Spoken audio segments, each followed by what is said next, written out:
Ambition, conquête, désir, meurtre et une suprématie technologique absolue.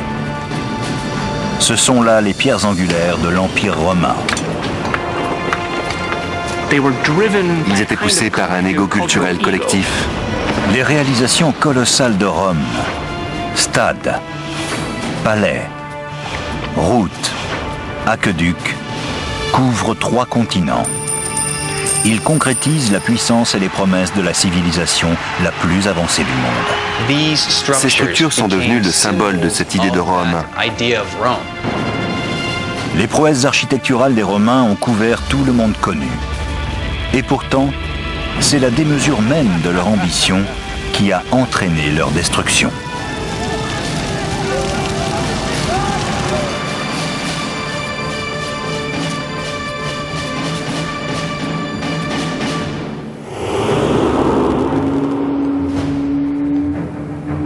« 15 mars 44 avant Jésus-Christ.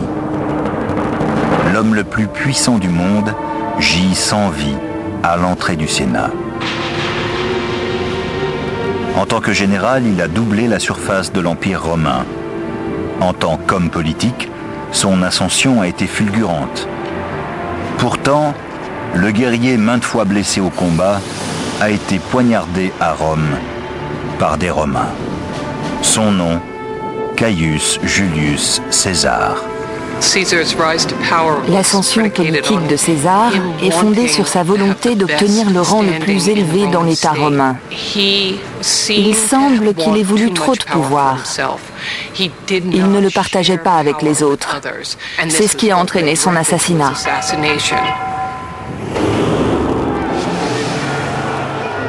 Le jeune et ambitieux général a compris depuis longtemps que la route de la gloire à Rome passe par de lointains champs de bataille. Sa soif de conquête militaire va engendrer l'une des prouesses techniques les plus impressionnantes de Rome.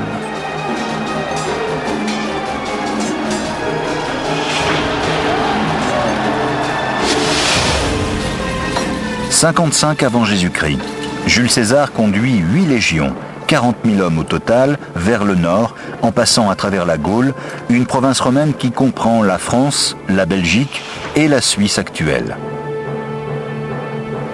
Il veut aller en Germanie, en Allemagne, et traverser le Rhin parce qu'aucun général ne l'a encore fait.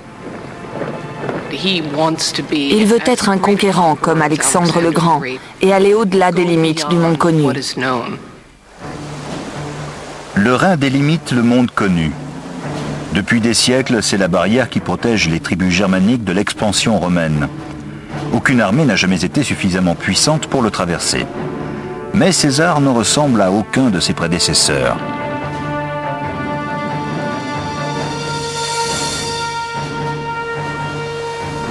Il aurait pu prendre un bateau. Mais Jules César ne va quand même pas traverser en barque. On ne va pas mettre 8 légions dans un canot à rame. Non, elles doivent franchir le fleuve en soldats, à pied et à cheval. D'un point de vue technique, la construction d'un pont au-dessus d'un fleuve aussi large présente d'énormes difficultés à cause de la profondeur de l'eau et de la force du courant. Si l'on considère qu'il devait être achevé très vite pour les besoins militaires, l'ouvrage est véritablement exceptionnel. Le pont sera aussi long que 4 terrains de football et devra supporter le poids de 40 000 soldats. Malgré la largeur, la profondeur et la force des courants du Rhin, Jules César est déterminé à réussir.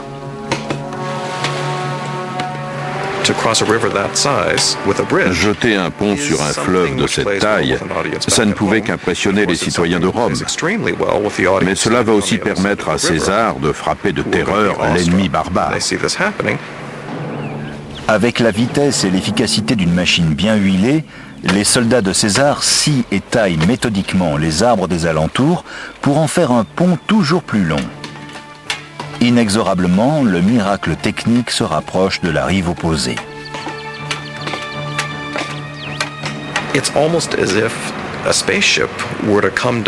C'est comme si un vaisseau spatial atterrissait aujourd'hui, grand comme la moitié de Manhattan, et capable par un dispositif magnétique de soulever des immeubles. Ce serait effrayant au-delà de notre compréhension. Les piles sont constituées de pieux en bois fichés dans le lit du fleuve. Chacun d'eux fait 45 cm de diamètre. Vers le milieu du pont, ils mesurent jusqu'à 10 mètres de haut pour émerger du flot. En les enfonçant en diagonale, les ingénieurs de César renforcent la stabilité du tablier.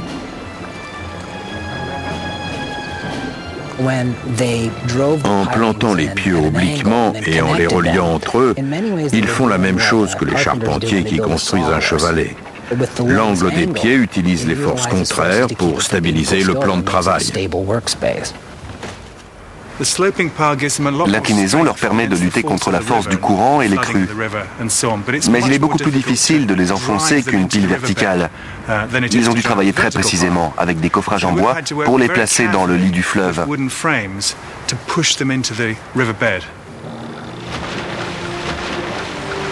En amont, les pieux sont inclinés selon le fil de l'eau. À 12 mètres en aval, les pieux correspondants penchent contre le courant. Chaque paire de piles est reliée par une traverse de 60 cm de diamètre. On pose alors des solives entre les traverses et le tablier est couvert d'une natte de brindilles étroitement tissée. La conception du pont est novatrice, mais ce qui rend cet exploit encore plus stupéfiant, c'est la rapidité de sa construction. 10 jours seulement après le début des travaux, César, en marche vers son destin, traverse le pont. Si on essayait d'en faire autant aujourd'hui, on n'y arriverait jamais aussi vite et avec ce genre de technologie. Mais on pourrait réussir, avec des milliers de soldats loyaux et durs à la tâche, totalement dévoués à César et brûlant de traverser le Rhin pour aller terroriser les Germains. César estime les forces ennemies à 430 000 hommes, plus de 10 fois la taille de son armée. Mais lorsque les Germains voient les légions romaines avancer sur le pont, ils fuient vers les hauteurs.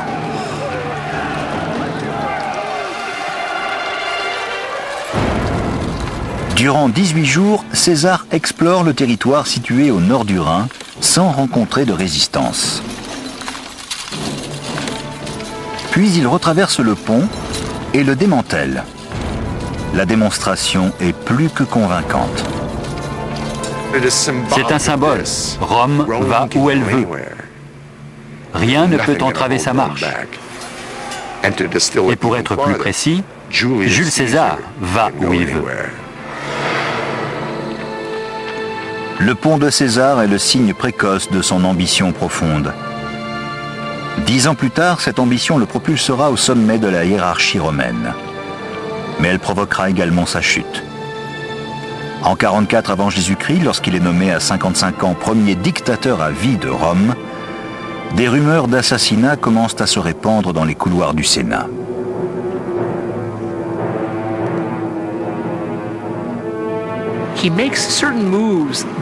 Certains actes suggèrent qu'il veut être adoré comme un dieu. Son ambition dépasse tellement les limites que les Romains eux-mêmes, et en particulier les sénateurs, tiennent pour acceptable qu'il doit être assassiné. Vivant, Jules César a bouleversé à jamais le paysage politique de Rome. Mort, il incarnera à la fois le potentiel et le danger du pouvoir absolu. Quand César a été tué, la chute de Rome paraissait presque inévitable. Son assassinat a causé un énorme choc. Et naturellement, le peuple aussi a été complètement bouleversé. Le règne de César est un tournant majeur dans l'histoire politique de Rome. La conquête de la Gaule a largement étendu la portée de l'influence romaine. La consolidation de son pouvoir marque la fin de la République des sénateurs et des consuls élus démocratiquement. C'est la naissance d'un empire dominé par des souverains tyranniques à l'autorité absolue. Certains utiliseront leur pouvoir pour bâtir des œuvres prodigieuses. La vanité, les excès et l'ignorance des autres pousseront l'Empire au bord de la destruction. Malgré tout, Rome deviendra la civilisation la plus puissante et la plus avancée techniquement de l'Antiquité.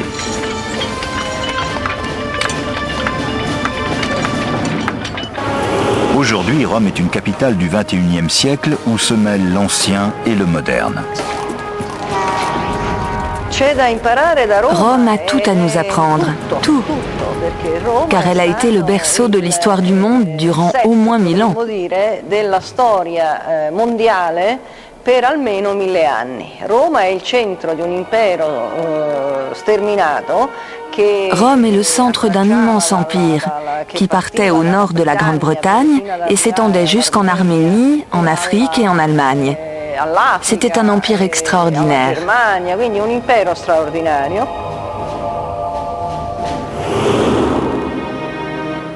La légende dit que la cité a été fondée en 753 avant notre ère par Romulus et Rémus, deux frères jumeaux abandonnés à leur naissance et élevés par une louve. Les deux frères entreprennent la construction d'une ville sur une berge du Tibre.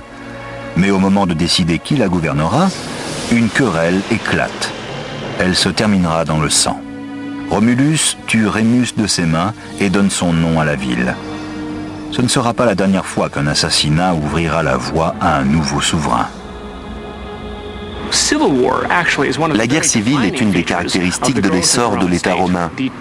La légende de Romulus et Rémus se répète à travers toute son histoire.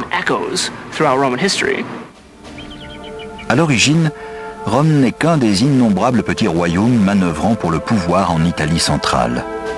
Mais contrairement à la plupart de ses voisins qui se méfient des étrangers, c'est un havre de sécurité pour les parias ambitieux. Romulus a dit « Puisqu'il n'y a aucun habitant, je vais créer un refuge, une zone libre pour tous les esclaves en fuite. Les brigands, les pirates, n'importe qui, qu'ils viennent construire ce grand rêve qu'est Rome. » C'était inouï. Dès le début, les Romains étaient donc très ouverts.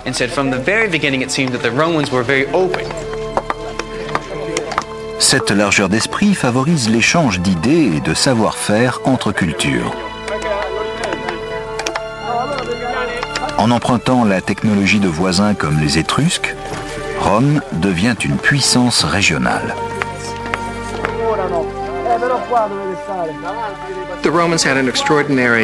Les Romains montrent une formidable capacité à s'inspirer des techniques de l'époque pour les adapter à leurs besoins, les raffiner et les améliorer. Ils ont emprunté aux Étrusques leurs techniques de construction de routes, d'adduction d'eau par des tunnels, d'érection d'énormes murailles. Ce qu'ils ont créé s'inspire de la technologie étrusque.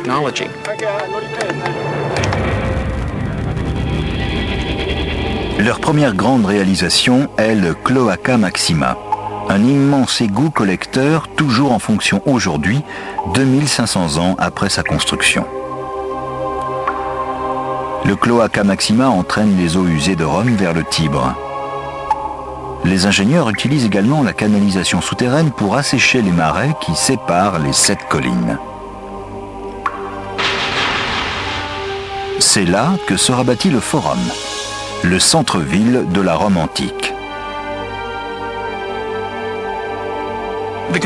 La construction du Cloaca Maxima est l'événement qui a fait de plusieurs tribus vivant sur des collines autour d'un marécage une société centralisée et unifiée. Le nouveau forum, qui a résulté du drainage du marais, a permis à la civilisation romaine de s'enraciner autour d'un lieu central.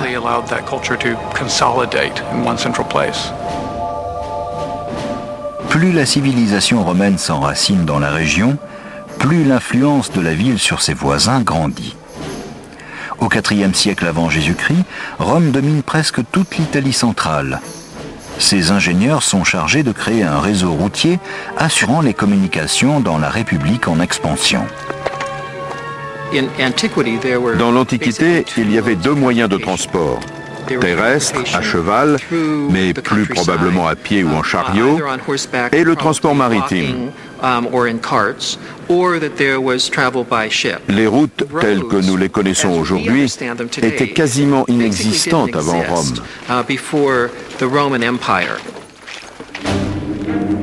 Tout change en 312 avant notre ère avec la construction de la Via Appia. La première route nationale de Rome s'étend sur 210 km, de la capitale jusqu'à la province de Campanie au sud. Pour tracer la route la plus droite et la plus directe, les ingénieurs romains utilisent un instrument d'arpentage spécial. Les Romains se servaient de la groma. C'était une perche verticale qu'on plantait dans le sol. Elle était surmontée d'un croisillon dont les 4 bras supportaient chacun un fil à plomb. Ce système permettait de tracer des lignes parfaitement droites au sol. La grande différence entre les voies romaines et les routes modernes, c'est que les Romains ne pouvaient pas relever les virages. Leur route était donc toujours droite, puis tournait brusquement dans une autre direction. Évidemment, le problème quand on construit une voie rectiligne, c'est qu'on rencontre des collines et des vallées qu'il faut traverser. Donc, quand ils y étaient obligés, ils creusaient les montagnes pour continuer tout droit. Une fois le tracé idéal dégagé, on creuse une large tranchée qu'on remplit de sable et de pierre pour former une base solide. Vient ensuite une couche de gravier liée par de l'argile ou du mortier. La bande de roulement, faite de gros pavés de pierre, est bombée afin de faciliter le drainage de l'eau sur les côtés.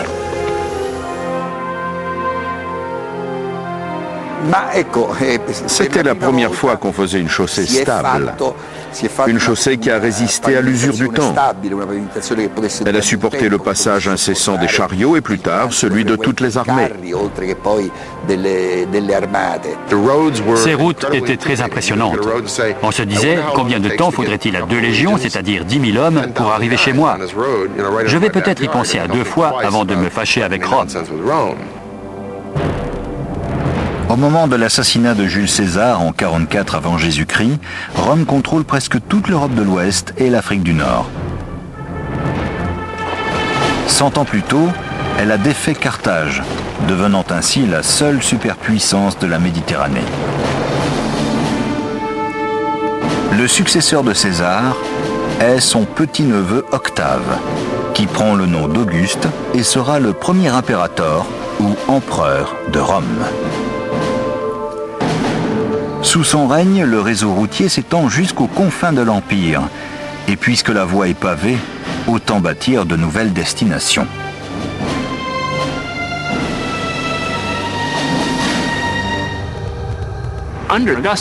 Sous Auguste, des villes de style romain surgissent partout, avec leurs forums, leurs théâtres, leurs amphithéâtres, leurs basiliques et toutes les autres caractéristiques de la cité romaine.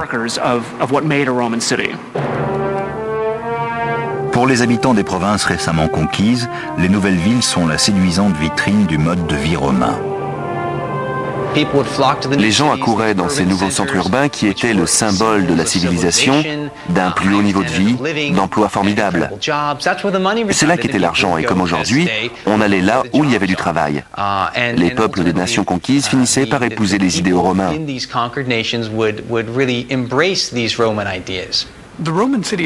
La cité romaine elle-même était le meilleur outil de propagande de Rome. Ces villes ont survécu jusqu'à aujourd'hui. Londres, Bonn, Paris, toutes témoignent de l'expansion de la civilisation romaine. Les ingénieurs ont une arme secrète qui leur permet de construire plus grand, plus solide et plus vite que quiconque. Un béton imperméable mélangé à un sable volcanique, la pouzzolane. Les premiers bétons étaient un simple mélange de chaux et d'eau. Ils prenaient bien, mais ils n'étaient pas très solides. Les particules s'effritaient facilement. Le béton des Romains était différent. Le sable de pouzzolane réagissait à la chaux et faisait un mortier beaucoup plus proche du nôtre, beaucoup plus résistant.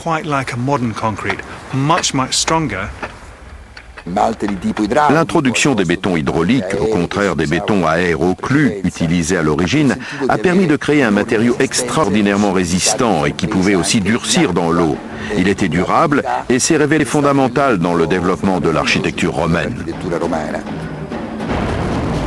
Durant le règne d'Auguste, ce béton raffermit l'emprise de Rome sur l'Europe de l'Ouest en permettant aux bâtisseurs de modeler le paysage de leurs énormes ouvrages d'art. L'un d'entre eux va révolutionner la vie quotidienne des Romains pour les siècles à venir.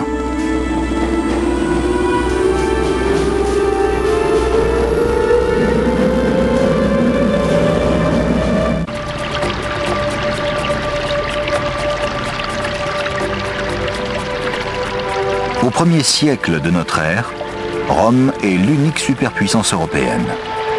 Tout en étendant son empire à l'extérieur, elle n'en oublie pas pour autant l'intérieur et utilise les talents inégalés de ses ingénieurs pour améliorer la qualité de vie dans l'enceinte de la capitale. De toutes leurs réalisations, aucune n'a autant transformé la vie quotidienne que l'eau courante.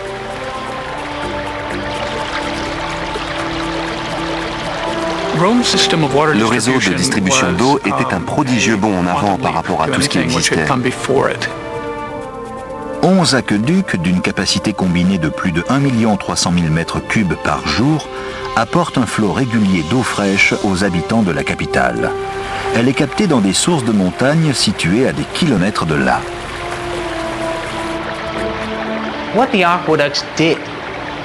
Les aqueducs ont totalement révolutionné la vie quotidienne des Romains. Elle n'était pas seulement destinée aux jardins et aux villas des riches ou au palais de l'empereur, mais aussi aux Romains moyens. L'eau était tellement abondante qu'une énorme population pouvait vivre dans la ville. Les aqueducs favorisent le développement d'une nouvelle culture urbaine. Grâce à eux, la capitale peut accueillir jusqu'à 1 million d'habitants en leur assurant propreté et confort. C'est l'eau des aqueducs qui nettoie les saletés des hommes et de la ville. C'est aussi parce que les Romains sont plus propres que les autres qu'ils croient leur être supérieurs. Aucun empereur ne peut prétendre être le père des aqueducs. Ils ont été construits au cours des siècles.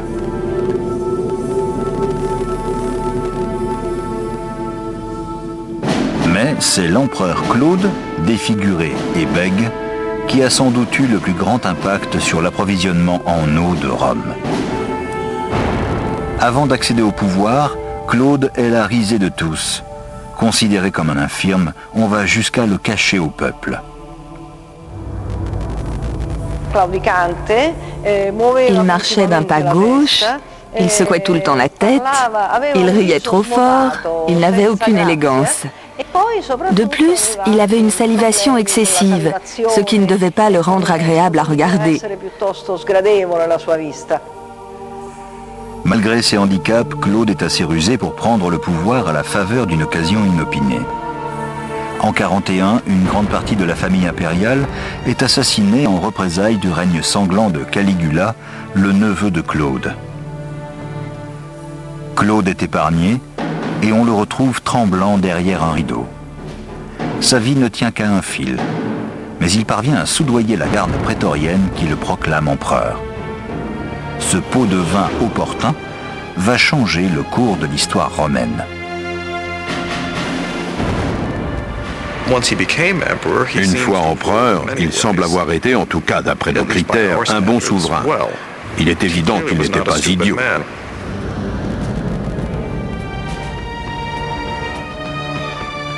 Durant son règne, l'Empire fait des progrès étonnants. À la frontière, ses légions conquièrent l'île de Bretagne, ce que même César n'avait pas réussi à faire. À Rome, il fait achever 2 magnifiques aqueducs, l'Aqua Claudia et l'Agno Novus, qui accroissent considérablement le volume d'eau alimentant la ville.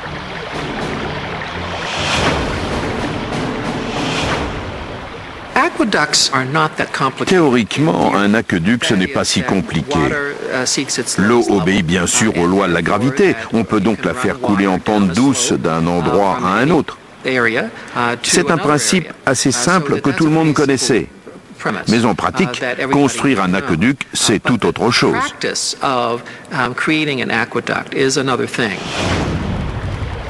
Les aqueducs sont conçus pour que l'eau atteigne la ville grâce à une pente graduelle, la déclivité. Cette déclivité n'est que de quelques centimètres tous les 30 mètres. La pente de l'aqueduc devait être calculée sur de grandes distances, la source se trouvant à 30, 50, parfois même 60 km de la ville.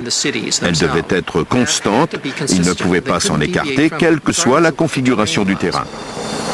Pour maintenir une déclivité précise dans les montagnes, les ingénieurs y creusent des tunnels parfaitement alignés. Quand la canalisation arrive dans une vallée profonde, ils la surélèvent au moyen de murs de pierre. Et quand les murs doivent faire plus de 2 mètres de haut, ils économisent les matériaux tout en renforçant la construction grâce au perfectionnement d'un vieux concept architectural, l'arche. L'arche a révolutionné l'architecture du monde antique. Elle a permis de décupler l'échelle des constructions de l'époque en changeant radicalement la conception spatiale de l'architecture romaine. L'arche est construite sur un cadre en bois temporaire qui tient les pierres en place jusqu'à ce que la clé soit placée au centre. La clé de voûte répartit le poids de chaque côté, ce qui permet de construire un niveau supérieur. L'arc est une amélioration par rapport au mur droit, à la fois en termes d'efficacité et de solidité. Bien entendu, c'est plus économique en matériaux et idéal pour porter un toit, un aqueduc ou tout ce que vous voulez mettre dessus.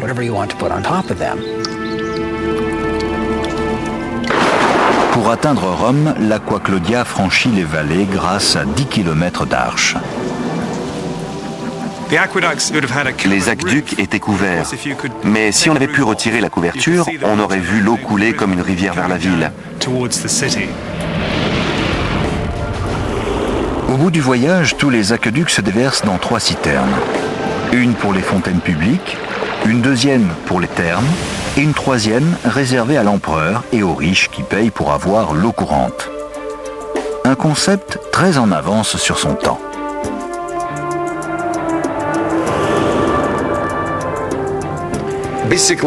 Globalement, au 1er ou au 2e siècle après Jésus-Christ, chaque foyer, quels que soient ses moyens, avait l'eau courante. C'est fabuleux, parce que tout cela va totalement disparaître au cours du Moyen-Âge. Avec la construction de l'Aqua Claudia et de l'Agno Novus, Claude rénove le réseau de distribution d'eau de Rome. Son bilan d'homme public est positif, mais en privé, ses choix le mèneront à sa perte.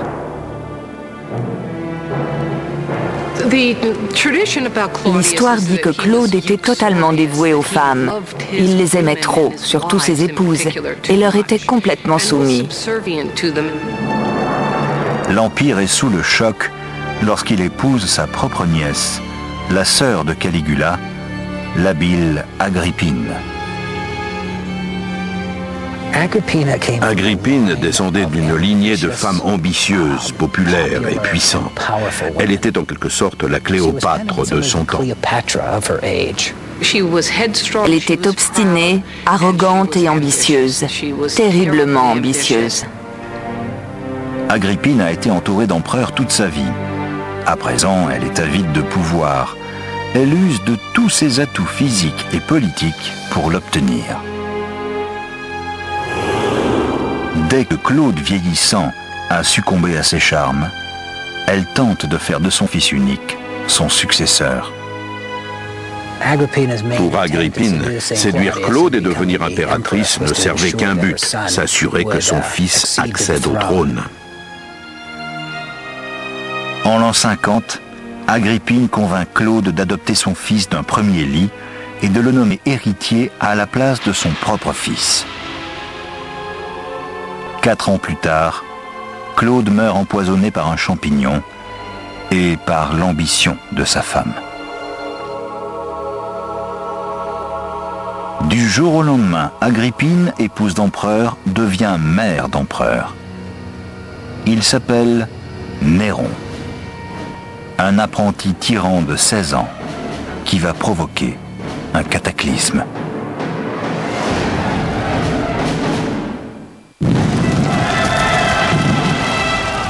64 après Jésus-Christ. Un violent incendie fait rage durant une semaine. Le brasier réduit des quartiers entiers en cendres. Des milliers de sans-abri errent dans les rues de Rome. L'incendie de 64, le grand incendie de Rome, a été une terrible tragédie. Les 3/4 de la ville ont été détruits. Et comme il y avait surtout des maisons où logeaient des gens pauvres, pour la plupart construites en bois, tout est parti en fumée.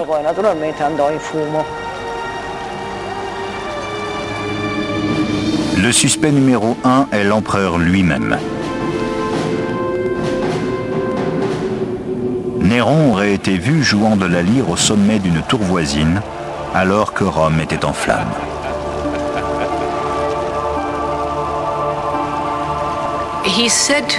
On dit qu'il contemplait l'incendie comme un spectacle, qu'il est monté en haut de la tour de Mécène pour y réciter la chute de Troie. D'après la tradition, Néron aurait vaqué à ses occupations pendant que Rome brûlait. Son comportement après le désastre est tout aussi navrant. Néron confisque un tiers de la cité brûlée pour son usage personnel, afin d'y bâtir un monstre tentaculaire entièrement dédié à son propre confort. Un ensemble palatial couvrant près de 80 hectares dans le centre de Rome. On a dit qu'il avait allumé l'incendie intentionnellement pour dégager l'endroit où il voulait construire son palais. Néron désigne les coupables, les chrétiens, des adeptes d'un nouveau culte religieux. Des centaines d'entre eux sont jetés au lion ou brûlés vifs. Cette décision fait partie d'une série d'actes épouvantables confortant la théorie de sa démence.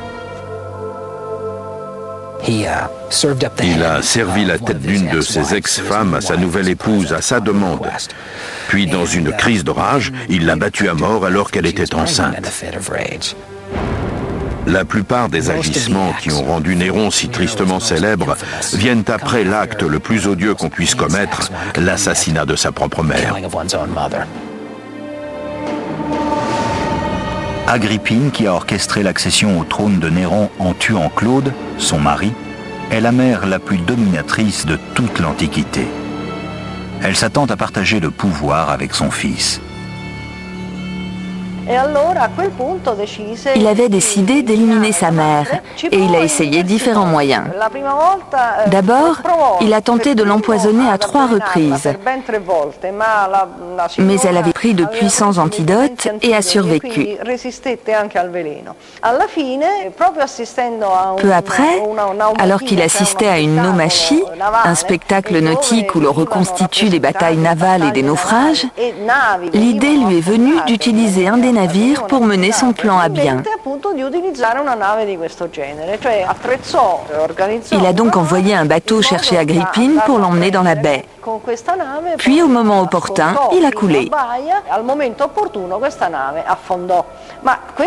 Mais il en fallait plus pour éliminer cette femme, cette virago si vous préférez, car elle a nagé jusqu'au rivage. Finalement, Néron a envoyé ses propres gardes la tuer. Ce n'est qu'alors qu'il en a été débarrassé pour de bon. Au centurion venu la tuer, Agrippine aurait donné l'ordre symbolique de viser la matrice. Elle a dit « frappe au ventre ». Il a porté Néron. Très théâtral. Néron sera hanté à jamais par le fantôme de sa mère.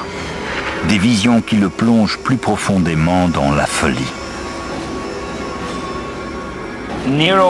Au fil du temps, Néron devient de plus en plus solitaire et peut-être d'autant plus paranoïaque et de plus en plus cruel. C'est dans ce délire qui va croissant que Néron lance les travaux du palais de plaisance le plus luxueux de l'Empire sur un terrain public et avec les deniers publics.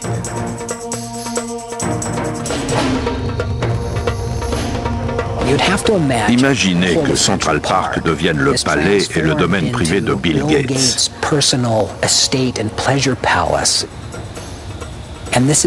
C'était un quartier où les gens riches et puissants, ceux qui possédaient une partie de la ville, avaient eu leur résidence. C'était scandaleux.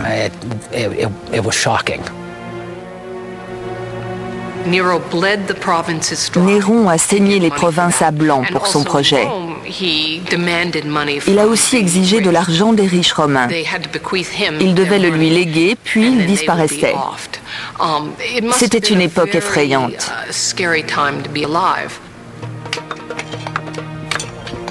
La Maison Dorée a probablement été édifiée dans la douleur et la sueur du travail forcé. L'esclavage est une pratique commune dans la Rome antique.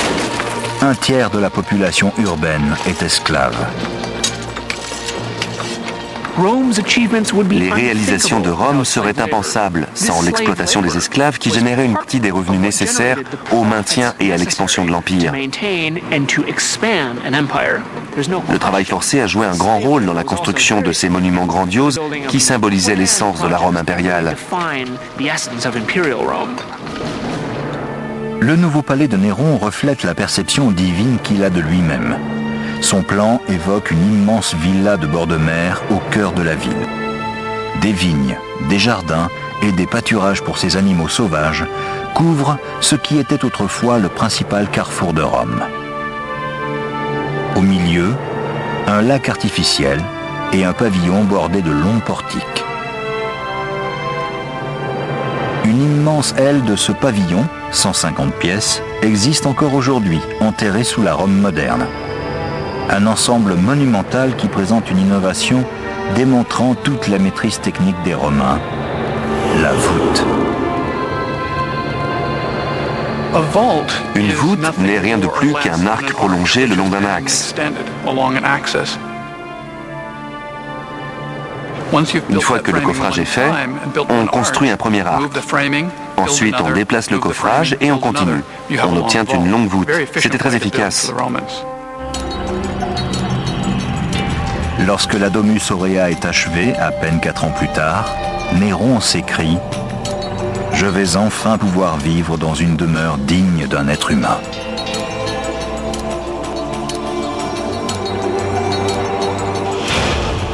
Les vestiges du palais ne donnent qu'une vague idée de la résidence décadente qu'il était. Ces salles de briques et de béton étaient autrefois ornées de dorures, couvertes de fresques colorées et de pierres précieuses. Des pierres précieuses et semi-précieuses étaient serties dans le plafond. Du lapis lazuli, du cristal de roche et du quartz rose qui accrochaient la lumière. En construisant la Domus Aurea, Néron prouve qu'il n'est pas généreux de ses ressources personnelles, contrairement aux bons empereurs. C'est une des raisons de sa chute. Son comportement était tellement extravagant par rapport à ce que le peuple et les sénateurs attendaient de leur empereur qu'il a fini par en payer le prix.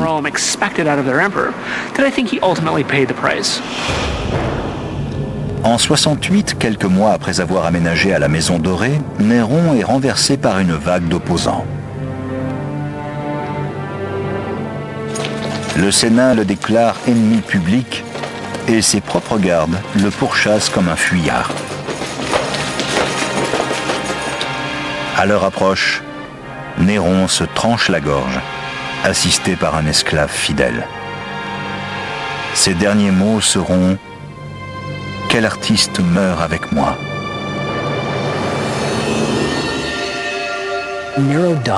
Néron est mort comme le grand acteur qu'il avait toujours voulu être, une sorte de tragédien jouant sa grande scène. Ses dernières paroles complètent le portrait d'un homme qui ne se voyait pas comme un empereur, mais comme une star.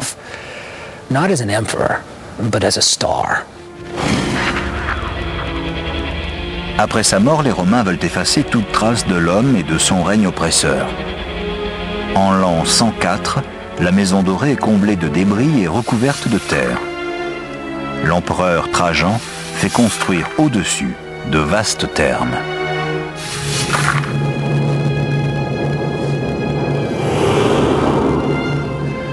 Elle restera enfouie 1300 ans, oubliée sous une ville en constante mutation. Et puis, au XVIe siècle, un puisard mène à la découverte des entrailles du monstre antique. Les fresques étranges qui décorent l'intérieur sont une source d'inspiration pour les artistes de la Renaissance. Le mot grotesque est à l'origine un terme artistique décrivant les étranges créatures qu'ils y ont vues, qui étaient à la fois humaines et bestiales, architecturales et décoratives. La Domus Aurea est le témoignage durable du règne terrifiant de Néron. Un règne éclaboussé de folie, de meurtre et d'égocentrisme absolu. À sa mort, l'avenir de l'Empire romain est incertain. De César jusqu'à Néron, tous les empereurs ont appartenu à la même famille. Pour la première fois, la couronne est à prendre. Personne ne savait ce qui allait se passer, mais une chose était sûre, ça allait être sanglant et ça irait mal jusqu'à ce que ce soit réglé.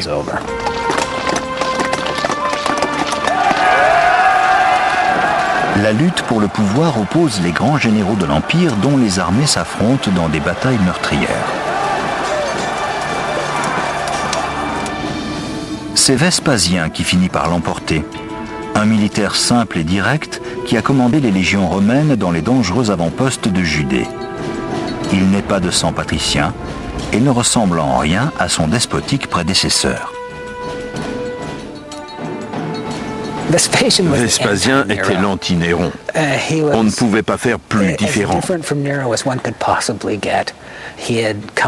Il était sorti du rang, c'était un homme pragmatique, un dur à cuire qui détestait la prétention et en était fier.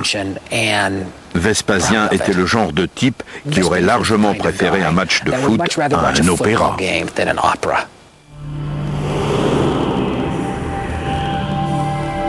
Contrairement à Néron qui exploitait les talents de ses architectes au profit de sa colossale vanité, Vespasien va faire travailler les plus grands architectes de Rome pour le peuple.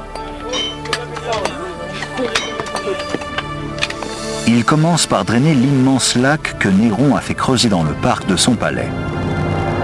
Sur ce site va s'élever l'une des plus célèbres merveilles techniques de Rome, un lieu qui va canaliser l'agitation qui a enflammé la ville. C'est l'amphithéâtre Flavien, que nous connaissons sous un autre nom, le Colisée. Le message de Vespasien est clair. Il prend un espace autrefois réservé au seul usage d'un mauvais empereur et il le transforme en un lieu public destiné au divertissement de toute la population. C'était une propagande extrêmement audacieuse.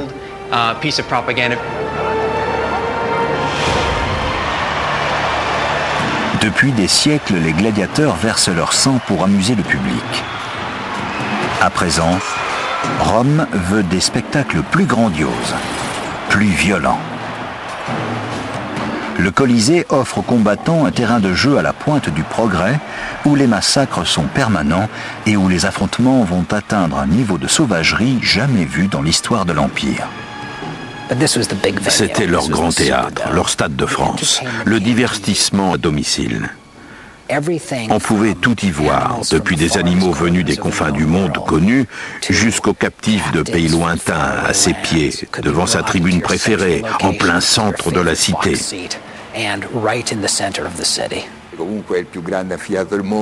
C'était le plus grand amphithéâtre du monde, un monument de dimension exceptionnelle. L'organisation du chantier de construction est également exceptionnelle. Les travaux débutent en 72 de notre ère. Ils sont financés par la vente de précieuses reliques, butin du pillage de Jérusalem et de son temple par Titus, le fils de Vespasien.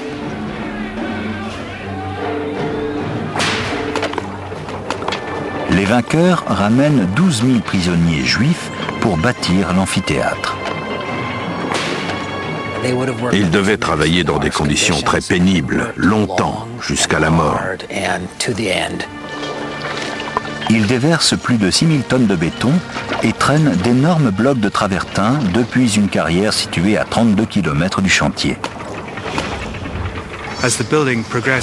Plus l'édifice s'élevait, moins ils utilisaient de calcaire dur, coûteux et lourd, et davantage de matériaux meilleur marché, plus légers. Les Romains avaient des grues en bois assez sophistiquées et du matériel pour soulever les pierres. Il leur était facile de hisser un bloc très haut. En 8 ans à peine, l'imposant monument atteint 48 mètres de haut, écrasant tout ce qui l'entoure. C'est le bâtiment le plus haut de la Rome antique. C'est l'amphithéâtre de la capitale. Et Rome était bien plus grande que toutes les autres villes, bien plus riche. Le Colisée symbolisait le pouvoir, la technologie, l'opulence de la Rome antique.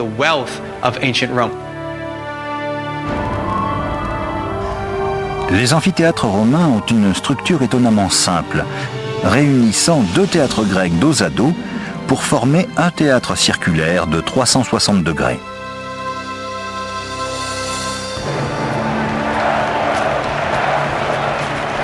Le Colisée établit un nouveau modèle dans la conception des amphithéâtres.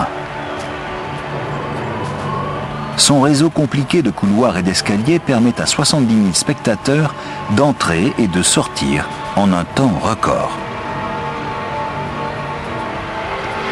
Comme dans les stades modernes, on doit être muni d'un ticket correspondant au numéro inscrit au-dessus d'une des entrées. L'endroit est conçu pour canaliser la foule, mais aussi pour assurer son confort. Il possède 110 fontaines d'eau potable et 2 toilettes pouvant répondre aux besoins d'une forte affluence. Il y a même un toit rétractable. Par grande chaleur, on déroule un auvent appelé vélarium au-dessus de la dernière galerie afin de protéger les spectateurs du soleil. Il est manœuvré par des marins de la flotte placés au sommet de la dernière arcade.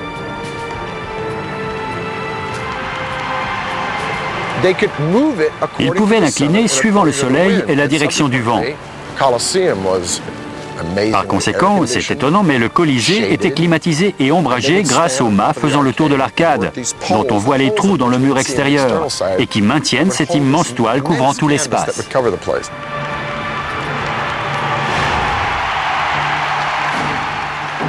Le Colisée est achevé en 80 après Jésus-Christ. Mais Vespasien n'assiste pas à l'inauguration de son chef-d'œuvre. Il est mort l'année précédente de mort naturelle. C'est son fils et successeur, Titus, qui conduit les cérémonies. Durant 100 jours consécutifs, les Romains envahissent le Colisée pour se repaître de tous les carnages imaginables. 5000 animaux sont massacrés en un seul jour. Des milliers de gladiateurs et de prisonniers sont tués. On n'a jamais vu un tel bain de sang, sauf durant la guerre. Mais au Colisée, c'est un divertissement.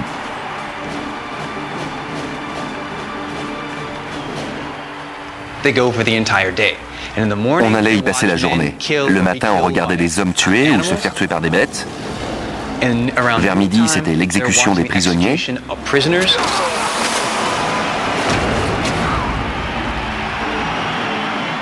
Et dans l'après-midi, en prime time, dirons-nous, le fin du fin. C'était les gladiateurs, hommes contre hommes.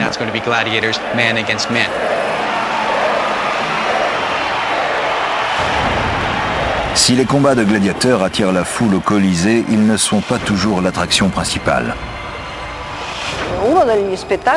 Le spectacle le plus enthousiasmant, le plus excitant, c'était la Naumachie, la bataille navale. Une bataille navale livrée par de vrais combattants sur de vrais navires armés en conséquence. Il était tout à fait possible de dériver l'eau d'un des aqueducs jusqu'au Colisée afin d'inonder l'arène sur une petite profondeur. De récentes études sur le Colisée prouvent qu'il y avait de nombreuses conduites d'eau destinées à submerger les infrastructures. Donc oui, c'était possible, et oui, ils l'ont fait.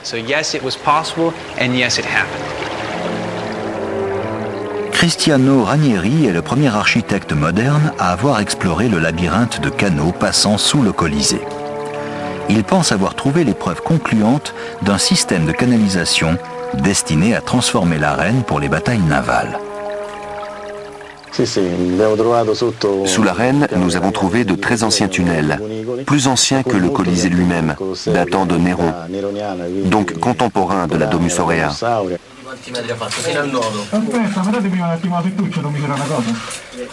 Les conduites d'origine construites sous le lac artificiel de Néron ont été laissées intactes lors de la construction du Colisée. Il est possible qu'elles aient été redessinées pour mettre en eau et vidanger l'arène. Cette séquence est inédite. On y voit Cristiano conduire ses plongeurs dans les anciens canaux, dans une eau polluée par 2 millénaires de débris. Sous le Colisée, il découvre une citerne directement reliée à un aqueduc voisin. Cristiano pense que l'eau était détournée de l'aqueduc vers l'amphithéâtre.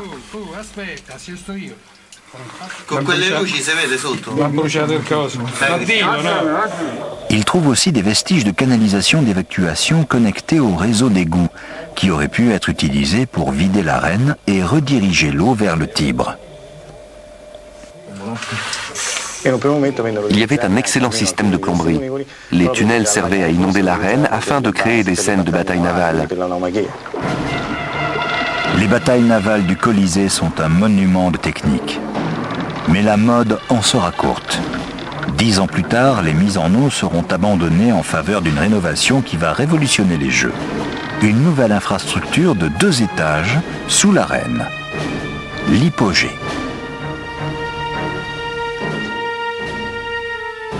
À l'intérieur, tout un système de monte-charge et de trappes permet aux tigres et aux gladiateurs de surgir brusquement du sol pour massacrer leurs victimes sans méfiance. Le spectacle se déroulait dans l'arène, mais le centre nerveux, le véritable pilier du système, se trouvait dessous, dans l'hypogée. Il y avait des enclos pour les lions, des cages pour les animaux sauvages, des gladiateurs aiguisant leurs couteaux, se préparant à mourir, des condamnés derrière des grilles.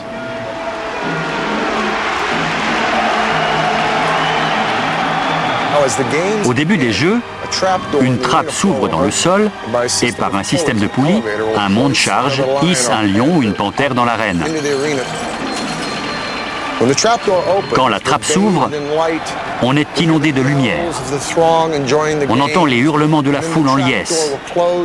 Puis la trappe se referme et on retombe dans la contemplation de sa mort prochaine, dans les cris, les lamentations et la puanteur du sang des bêtes et des hommes.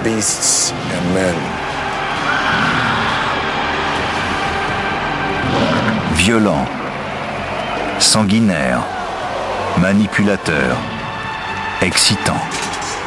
Les Jeux du Colisée sont le spectacle romain par excellence.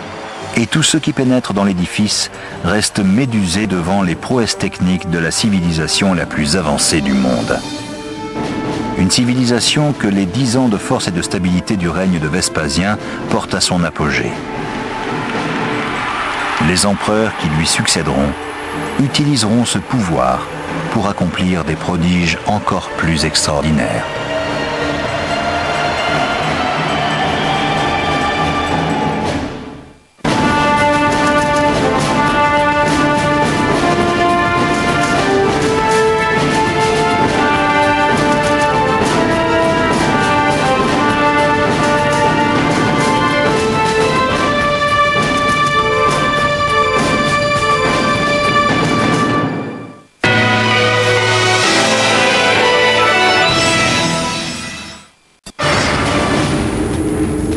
Ambition, conquête, désir, meurtre et une suprématie technologique absolue. Ce sont là les pierres angulaires de l'Empire romain. Ils étaient poussés par un ego culturel collectif. Les réalisations colossales de Rome, stades, palais, routes, aqueducs, couvrent 3 continents. Ils concrétisent la puissance et les promesses de la civilisation la plus avancée du monde. Ces structures sont devenues le symbole de cette idée de Rome. Les prouesses architecturales des Romains ont couvert tout le monde connu. Et pourtant, c'est la démesure même de leur ambition qui a entraîné leur destruction.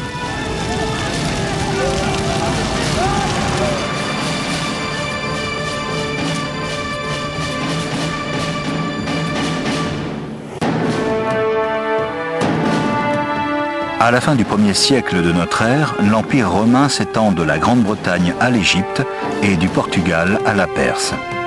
50 millions d'habitants, de peuples et de langues différents sont les loyaux sujets d'un seul empereur qui a toujours été italien. Mais en 98, un étranger accède au trône. Il se nomme Trajan. C'est un guerrier ambitieux venu de la province d'Espagne et dont les triomphes sur les champs de bataille ont attiré l'attention du vieil empereur Nerva. Sans enfant, ce dernier l'a adopté et en a fait son héritier.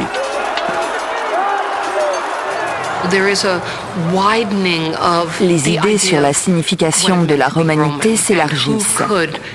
Qui peut aider l'État et qui doit y participer? Trajan en est un très bon exemple. Il est le premier de toute une série d'empereurs non italiens. À la mort de Nerva, Trajan hérite du monde romain. Il entreprend immédiatement de prouver sa loyauté aux citoyens de la capitale. Il sait que pour cela, le meilleur moyen est de faire appel à leur indéracinable sentiment de supériorité.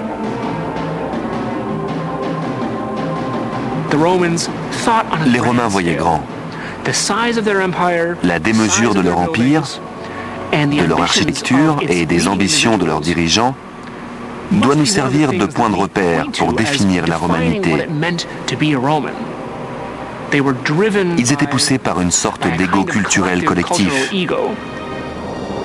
Trajan lance une vaste campagne de grands travaux qui démarre par les infrastructures de l'Empire. Il fait réparer des routes, des ports et des bâtiments publics qui en ont un urgent besoin. Il ordonne la construction d'un des derniers grands aqueducs et fait bâtir de nouveaux bains publics sur les vestiges de la maison dorée de Néron.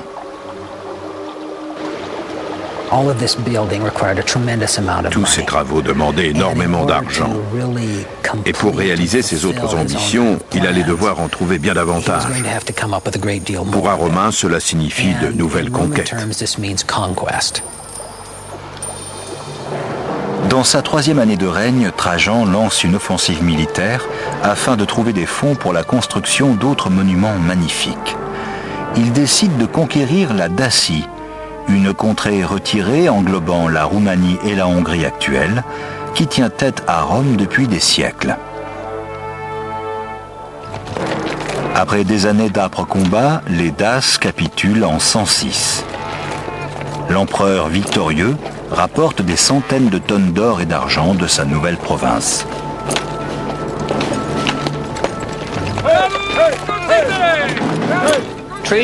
Trajan est l'empereur qui a le plus repoussé les frontières de l'Empire.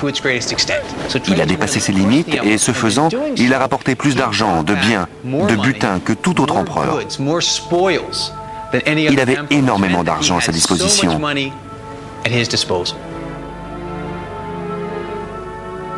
La nouvelle capitale s'étendra sur un espace gigantesque afin de faciliter la circulation du centre-ville congestionné de Rome. Depuis la naissance de la République, le vieux forum romain a toujours été un centre gouvernemental, commercial et culturel. Des temples comme ceux des dieux Saturne et Vesta y côtoient tribunaux et bibliothèques. Le forum est important pour les Romains. C'est la place du village. Un lieu de rencontre où ils concluent des marchés, discutent politique, vendent des objets, échangent de l'argent. C'est un endroit débordant de vie. Il est très fréquenté, comme certains quartiers peuvent l'être aujourd'hui. Bien plus qu'aujourd'hui en fait, parce que toute la vie publique s'y déroulait. Mais à Rome, capitale du monde, le forum se sent vite à l'étroit sur sa petite place. Le forum était le cœur de la vie romaine. Mais la prospérité de la ville et la surpopulation étaient telles qu'on n'arrêtait pas d'y adjoindre de nouveaux bâtiments. Chaque empereur devait construire une nouvelle partie du forum pour ses partisans. À l'époque de Trajan, Rome est une métropole d'1 million d'habitants et toujours en expansion.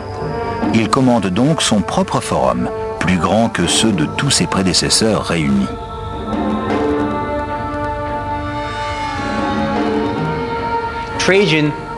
Non seulement Trajan avait des fonds inépuisables, mais il pouvait compter sur le talent de ses maîtres d'œuvre. Les maçons, les artisans étaient hors pair. En construction et en création, personne ne les égalait.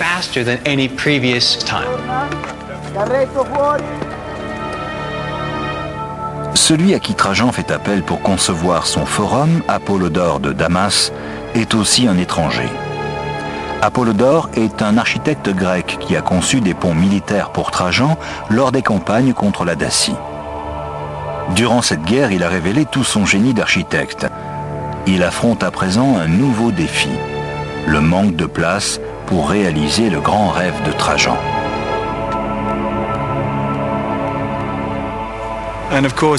Et bien sûr, comme dans l'immobilier aujourd'hui, l'emplacement est crucial. Alors quand un empereur voulait construire à un endroit précis et qu'il fallait araser le site, on le faisait. Pour créer un espace plat assez vaste pour devenir le centre-ville de Rome, Apollodore ordonne à ses ouvriers d'arracher un énorme pan de la colline du Quirinal adjacente à l'ancien forum. Nous sommes 1800 ans avant la dynamite. Les Romains devaient accomplir des prouesses de terrassement à la main. Grâce à la force de dizaines de milliers d'ouvriers travaillant 24 heures sur 24 avec des pelles et des pioches. Imaginez une colonie de fourmis transportant une miche de pain. Elles vont la découper en petits morceaux et les déplacer l'un après l'autre. Une armée d'esclaves aplanit méthodiquement la colline rocheuse, rognant une hauteur de près de 40 mètres et créant plus de 55 000 mètres carrés de propriétés foncières de premier choix au cœur de Rome. Une cité de marbre s'élève bientôt sous la direction d'un empereur espagnol et d'un architecte grec qui remodèle la capitale. L'œuvre est inaugurée en 113. Le Forum de Trajan est un magnifique ensemble de bibliothèques grecques et latines, de statues colossales, d'une immense place centrale et d'une basilique de 2 étages, où les lois sont élaborées et les procès jugés.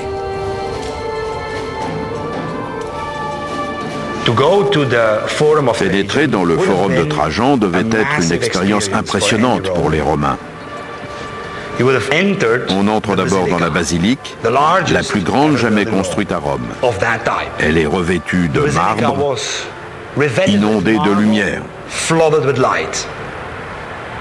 Ensuite, on arrive sur la place, où l'on découvre la monumentale statue équestre de Trajan. Ça devait vraiment être imposant. Culminante à 40 mètres au-dessus des nouveaux bâtiments, se dresse la colonne Trajane, que l'on peut encore admirer aujourd'hui. Un bas-relief racontant les guerres contre les Daces s'enroule en spirale autour de son fût.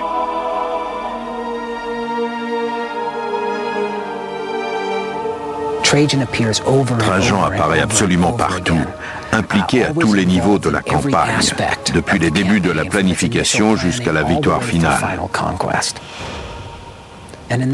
Sous cet aspect, la colonne sert de film de propagande.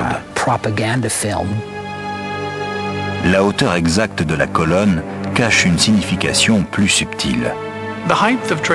La hauteur de la colonne, 40 mètres, y compris le socle et la statue au sommet, représente la portion du Quirinal qui a été excavée pour construire le forum. Elle est non seulement le symbole des batailles de Trajan, mais aussi de celle d'Apollodore qui a déblayé le terrain pour créer cet espace urbain monumental. Le forum de Trajan survivra 700 ans. Il sera presque entièrement détruit par un tremblement de terre au IXe siècle. Mais ces vestiges, le vaste ensemble des marchés de Trajan, ne laissent aucun doute sur sa taille impressionnante. Pour consolider la colline qu'il a creusée, Apollodore crée une galerie marchande de 6 étages, directement dans son flanc. Ingénieusement, les 3 premiers niveaux sont en hémicycle, une structure semi-circulaire, avec de longs couloirs incurvés percés de magasins.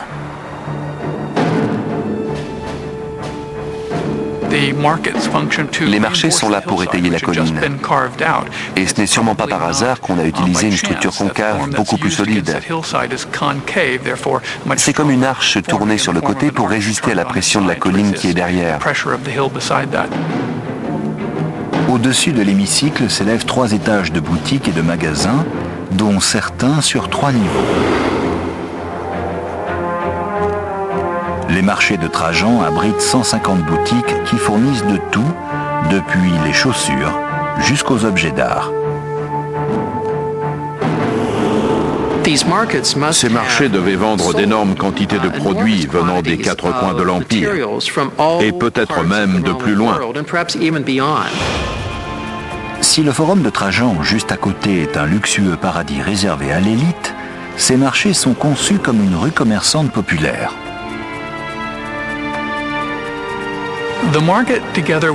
Les marchés et le forum présentent 2 aspects de la culture romaine.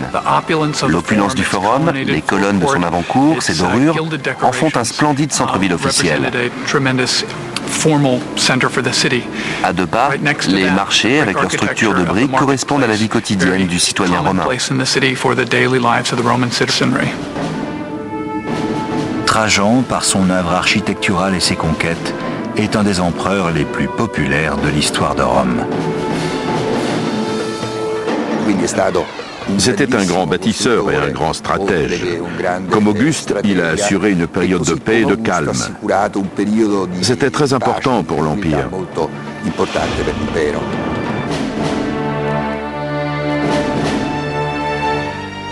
À la mort de Trajan en 117, l'Empire n'a jamais été aussi étendu ni aussi riche.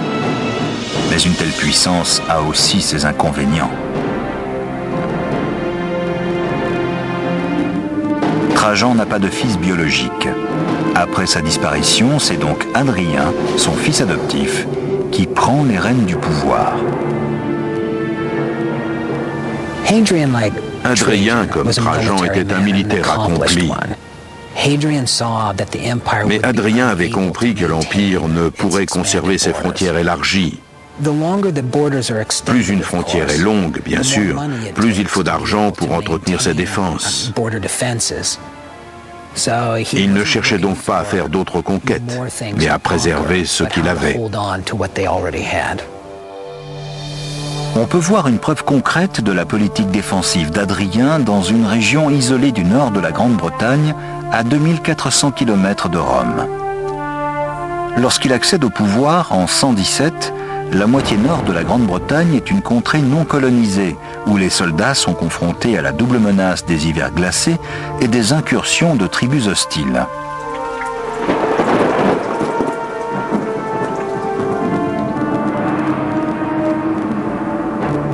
En 122, Hadrien part en tournée d'inspection sur la frontière. L'empereur comprend vite que la seule façon de soumettre la Grande-Bretagne est de soumettre d'abord ses propres soldats.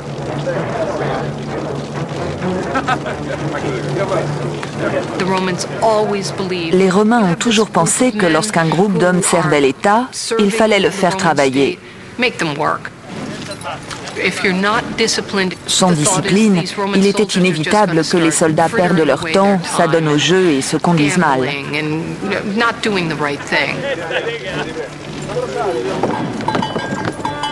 Hadrien met ses légions au travail sur les fortifications les plus colossales jamais conçues par un Romain. Un mur défensif d'environ 120 km de long, barrant le pays de part en part. Aujourd'hui, le passage du temps a réduit le mur d'Hadrien à ses fondations.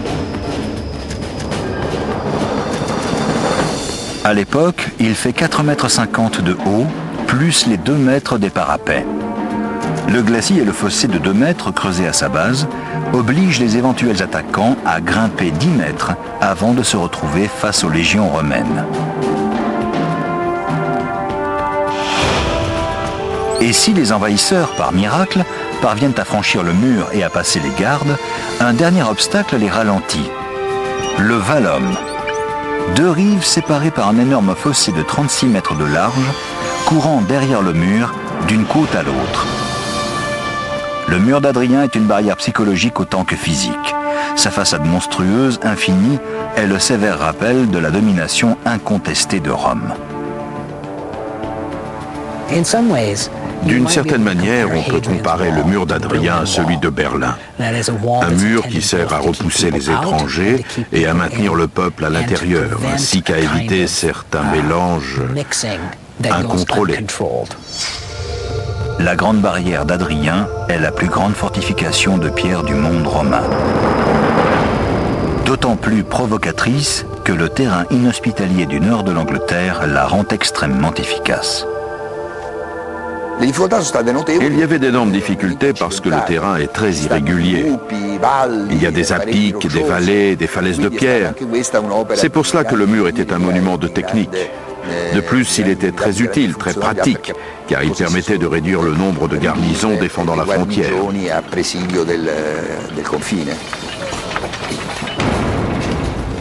Il faut 3 légions, entre 15 et 25 000 hommes au total, pour venir à bout du transport des lourds blocs de pierre jusqu'au chantier.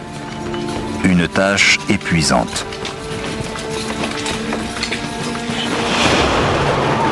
Mais le mur n'est qu'un des éléments de la fortification.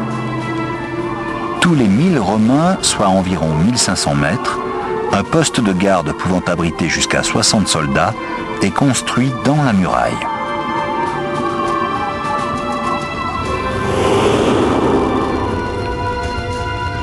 Deux tours plus petites, d'où les gardes peuvent surveiller la frontière en permanence, se dressent entre chaque poste. Enfin, 17 forteresses redoutables pouvant contenir 1000 soldats se succèdent sur toute la longueur du mur.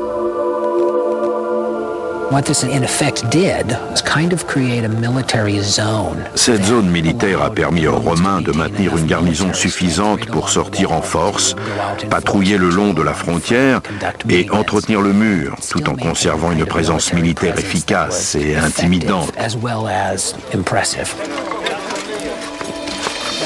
Chaque forteresse couvre une superficie d'1 à 2 hectares et comporte une grande salle, un temple, des baraquements, un hôpital et des thermes. Tout ce qu'il faut pour soutenir une armée. Des villes surgissent au pied des forts. Elles satisfont à la demande constante de vivres et d'équipements des légionnaires.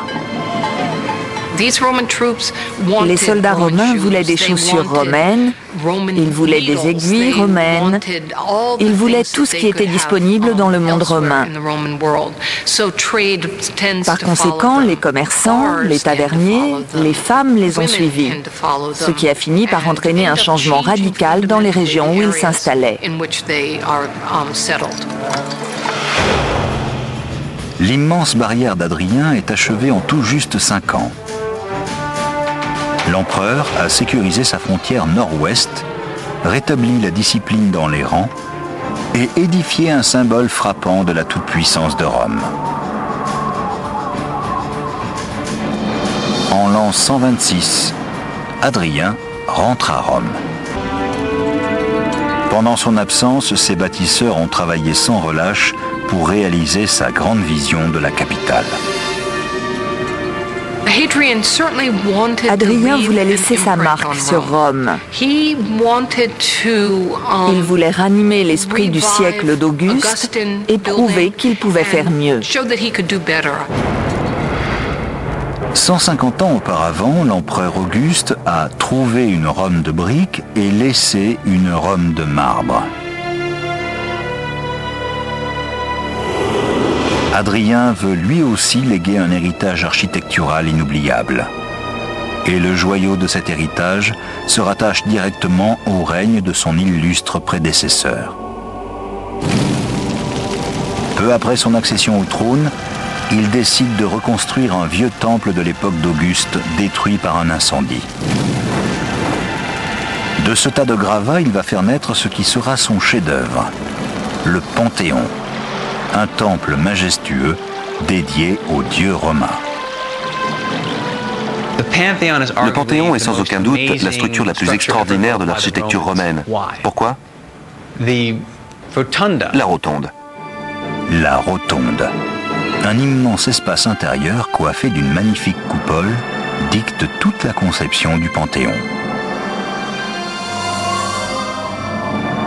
Au centre, le dôme de béton de 43,30 mètres de haut et de diamètre égal forme une sphère parfaite, et ce, sans le support de colonnes ou de contreforts. 43,30 mètres, c'est une très grande portée. Ils avaient du cran de se lancer dans quelque chose d'aussi vaste, d'aussi démesuré. C'est une de leurs grandes réussites. Durant 18 siècles, le dôme du Panthéon demeurera la plus grande structure autoportée en béton du monde. Avant de commencer à déverser le béton qui formera le dôme, les ingénieurs d'Adrien doivent savoir comment réorienter la poussée pour soulager le centre. Sinon, lorsqu'ils retireront l'armature de bois qui le soutient, 3000 tonnes de béton s'écrouleront sous leur propre poids.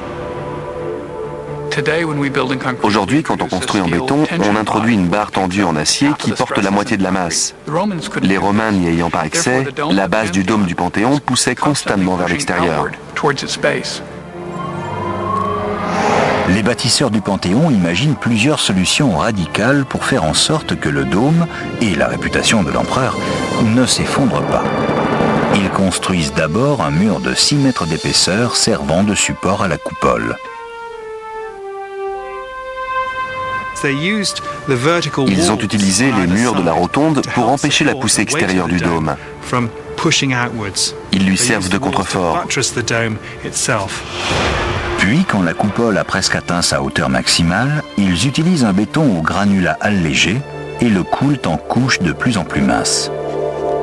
Le béton romain, comme le nôtre, est fait d'un agrégat, en général des pierres, qui servent à lier le mélange. Pour le dôme du Panthéon, les Romains ont utilisé une technique courante à l'époque, consistant à introduire des pots vides dans le mélange pour déplacer le béton et aérer la masse.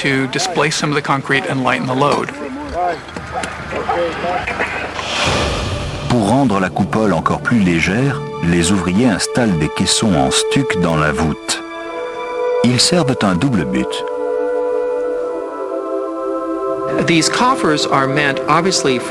Bien sûr, les caissons sont là dans un but esthétique. Ils décorent la voûte de la coupole. Mais en même temps, ils réduisent la quantité de béton nécessaire à sa construction. Un dernier élément destiné à alléger la calotte deviendra la caractéristique la plus connue du Panthéon. L'oculus, une ouverture sommitale de 9 mètres de diamètre. Il élimine la poussée du béton au point le plus fragile du dôme et il illumine l'intérieur comme le soleil éclaire la terre.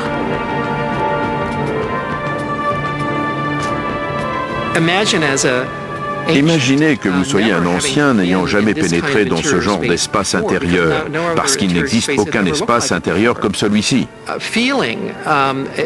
Vous êtes alors submergé par l'atmosphère religieuse de ce bâtiment dédié à tous les dieux. Les bâtisseurs du Panthéon s'efforcent d'atteindre la perfection et y parviendront presque. Mais un mystérieux défaut dans sa conception déroute jusqu'à nos architectes modernes. Le portique avant. La colonnade qui donne accès à l'intérieur est trop bas d'environ 3 mètres. Il n'est pas collé à la rotonde au bon endroit. Pourquoi ne pas avoir utilisé des colonnes de 15 mètres au lieu de 12? On ne peut que spéculer. Ont-elles coulé en Méditerranée? Les Romains n'ont-ils pas pu se procurer la pierre à temps pour qu'Adrien inaugure le temple? Nous n'avons aucune certitude. Depuis des siècles, le Panthéon est une troublante énigme architecturale. Mais sa construction n'est qu'une des pièces du puzzle. Le grand mystère, c'est qui en est le concepteur. Aucun document ne révèle l'identité de son architecte. Actuellement, certaines théories penchent pour l'empereur Hadrien lui-même. C'était quelqu'un de très polyvalent. Il peignait, il écrivait de la poésie et il adorait l'architecture. Il y a tant de dômes dans les bâtiments d'Hadrien qu'il me semble qu'il pourrait avoir eu sa part dans celui-ci.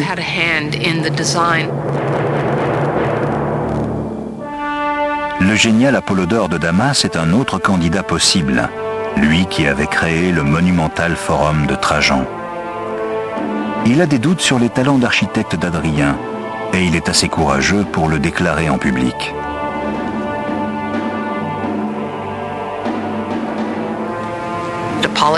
Apollodore s'était moqué d'Hadrien et de ses dômes en forme de citrouille.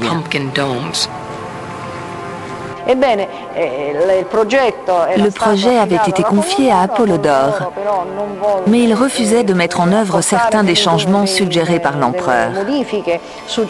C'est probablement pour cette raison qu'Hadrien l'a fait tuer, ou plutôt l'a forcé à se suicider.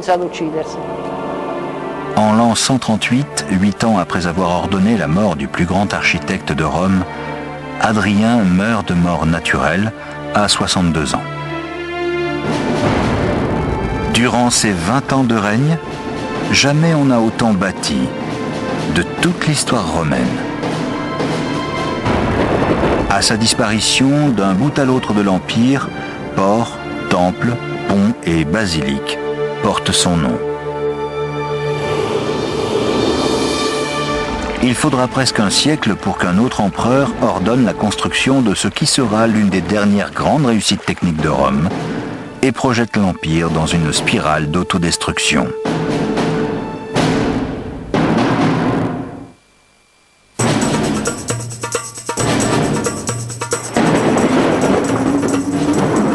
Dans la décennie suivant la mort d'Hadrien, l'Empire romain conserve son hégémonie en Europe et en Méditerranée. Ses empereurs détiennent l'autorité absolue, ses armées sont toujours invincibles et ses architectes continuent à inspirer une admiration sans borne.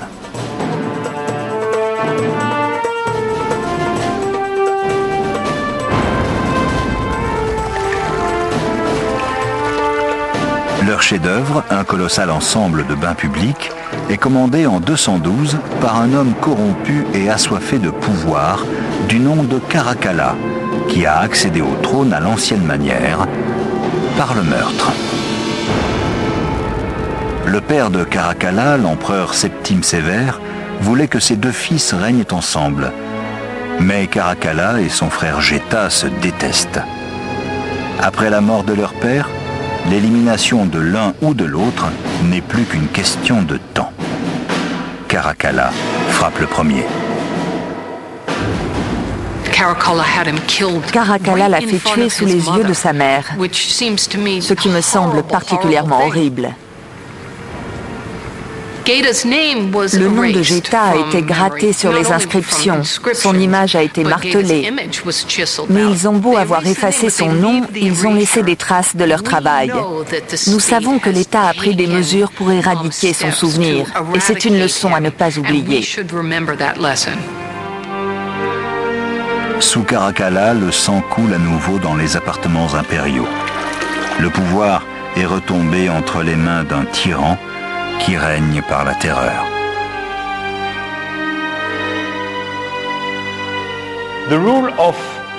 Le règne de Caracalla se caractérise par le fait qu'un simple homme, l'empereur,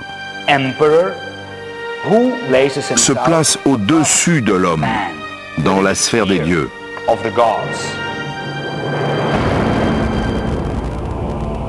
Caracalla veut laisser une œuvre dont la postérité se souviendra, rivalisant avec le Colisée de Vespasien, le Forum de Trajan et le Panthéon d'Hadrien. Il devait prouver qu'il était digne de la pourpre impériale. Il devait montrer qu'il était meilleur que son père. Le nouvel empereur va tenter de laver ses péchés dans l'eau d'un complexe thermal. Depuis des siècles, les bains font partie intégrante de la vie quotidienne des Romains. Ils se composent d'un ensemble de piscines chaudes et froides. Mais on ne fait pas que s'y baigner. Ce sont des clubs de loisirs ouverts à toutes les classes sociales.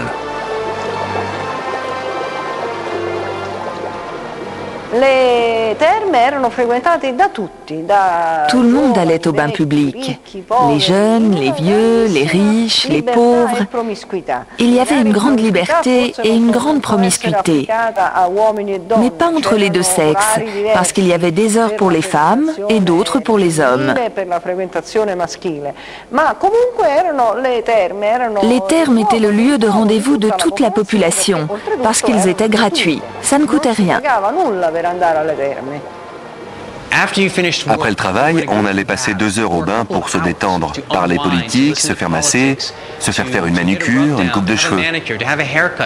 Il y avait des endroits pour faire du sport, de la lutte. Ensuite, bien sûr, on allait dans les piscines, puis dans les salles chaudes pour transpirer un bon coup. On était dans un bâtiment magnifique, aux murs de marbre, décoré de statues. Et tout ça pour le plaisir du Romain moyen. Ce n'était pas réservé aux riches, tout le monde y avait accès.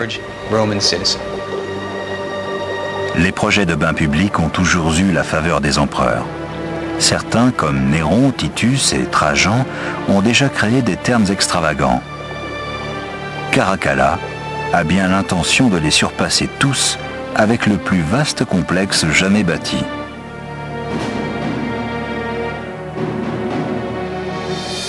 Les ruines imposantes que l'on peut voir aujourd'hui prouvent sa réussite. Comme le montrent ces vestiges, il y avait une série de salles immenses avec des piscines de la taille de bassins olympiques, des bains à différentes températures, des salles de bains privées, des endroits où les gens pouvaient se rencontrer et discuter.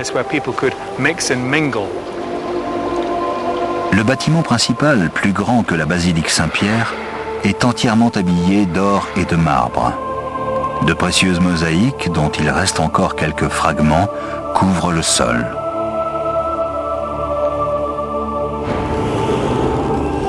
Autour de cet édifice central, des espaces à ciel ouvert permettent de pratiquer l'athlétisme.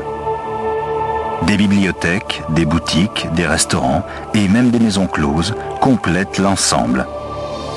Les thermes peuvent facilement accueillir près de 2000 personnes à la fois. C'était une petite ville qui grouillait de monde. Ces pièces gigantesques montrent bien le savoir-faire et le talent de ceux qui les ont construites. Elles surpassent tous les thermes bâtis jusque-là.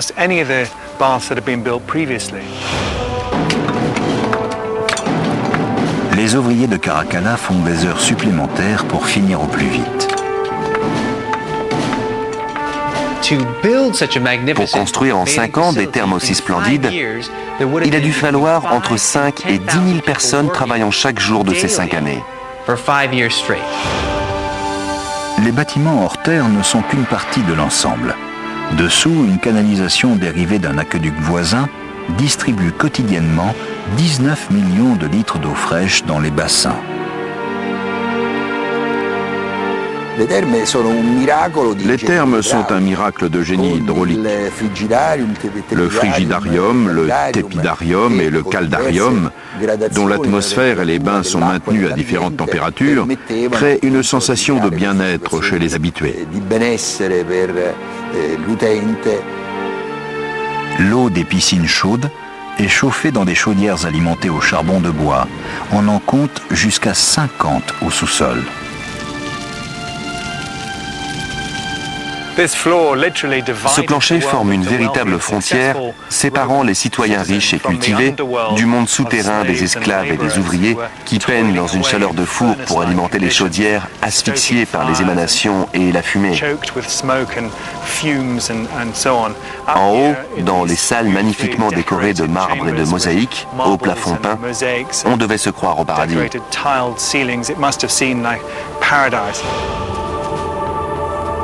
Les thermes de Caracalla ouvrent en 216.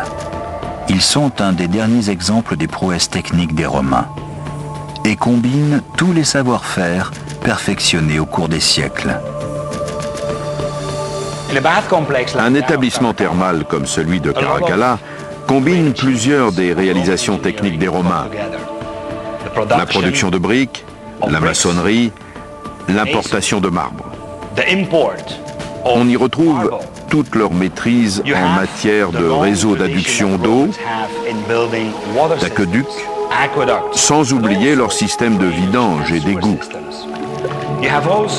On y voit aussi leur longue expérience de l'utilisation du béton qui leur permet de créer de vastes espaces couverts de dômes et de voûtes immenses.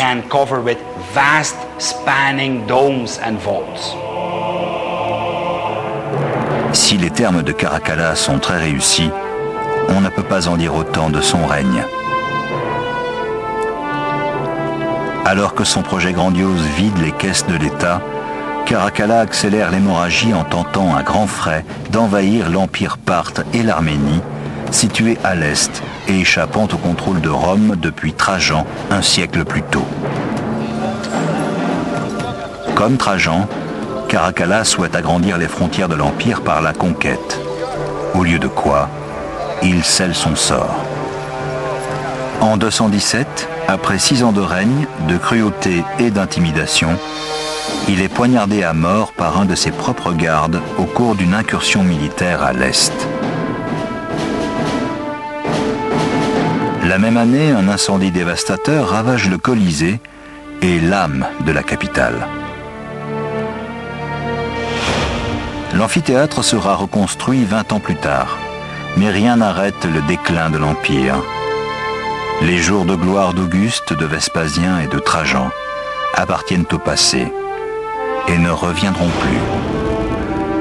Au cours des 3 siècles suivants, l'Empire qui avait éclairé le monde sombre progressivement dans l'obscurité. Les théories sur les raisons de son déclin sont innombrables. Certains pensent que la métallurgie les a empoisonnés.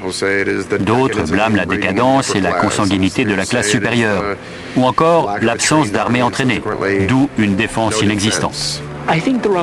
L'Empire romain était trop vaste pour être gouverné efficacement et pour qu'il s'y développe un vrai sentiment de communauté. Au 5e et 6e siècle, les tribus germaniques mettent Rome à sac à plusieurs reprises, exigeant de l'or et des terres. En 537, l'une d'elles lui porte un coup fatal en détruisant ses artères vitales, les aqueducs. Sans l'eau courante dont les citoyens ne peuvent plus se passer, l'ancienne grande capitale s'étiole.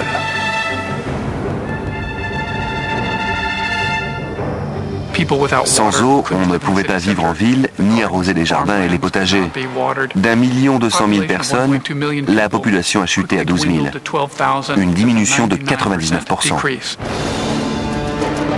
Mais 1500 ans après la chute de Rome, son héritage inspire et surprend encore les bâtisseurs d'aujourd'hui. De leur temps, les Romains étaient capables d'accomplir bien des choses que nous ne pourrions pas reproduire sans les technologies modernes. Il nous serait certainement impossible de réaliser un dôme comme celui du Panthéon sans ordinateur, ou de déplacer un flanc de colline sans engin de terrassement. Avec leurs outils, nous ne serions jamais capables d'en faire autant qu'eux. Mais ce que les Romains nous ont peut-être enseigné de plus important est une leçon que Jules César, Néron et Caracalla n'ont jamais comprise. La même ambition qui nous mène au progrès peut aussi entraîner notre chute.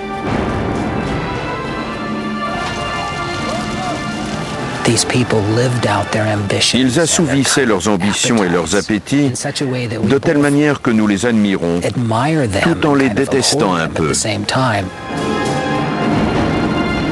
Les anciens Romains étaient souvent violents, vindicatifs, avides et égocentriques. Mais les magnifiques monuments qu'ils ont laissés témoignent non seulement de la puissance de leur civilisation, mais du potentiel illimité de l'humanité.